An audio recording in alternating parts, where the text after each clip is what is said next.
Kasunod ng mga pagdinig, Merong 40%, ako pa may 20%. Hindi po nila alam na doon galing yon sa flood control. case build-up at witness protection evaluation. Naghain na ng unang batch ng mga reklamo ang Department of Justice sa Office of the Ombudsman kaugnay ng mga maanumalyang flood control projects.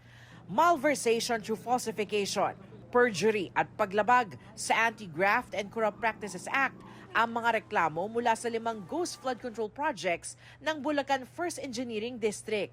Kabilang sa inireklamo ang dating district engineer nito na si Henry Alcantara, mga dati nilang assistant district engineers na sina Bryce Hernandez at JP Mendoza at 5 pang ibang kawani ng district office. Kasama rin sa reklamo ang kontratistang si Sally Santos ng Sims Construction. Ayon sa DOJ, pinakamabigat na ebidensya laban sa kanila ay ang pag-amin ng ilan na nagsabwatan sila para paghati-hatian at ibulsa ang pondong nakalaan para sa mga hindi na itayong flood control projects. Ebidensya rin ang mga dokumentong pineke para palabasing may tinatayong proyekto kahit wala. There were witnesses in the Senate investigation. May ginawa na sila mga pag-amin. Hindi rin kasama sa reklamo si dating DPWH Undersecretary Roberto Bernardo.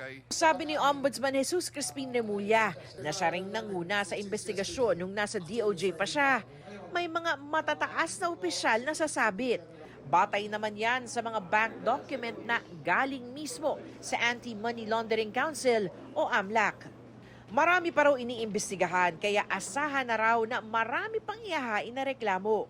Ang kampo ni Hernandez at Mendoza, hindi na kinagulat ang paghahain ng mga reklamo. Patuloy na kinukuha ng GMA Integrated News ang panig ng iba pang inireklamo.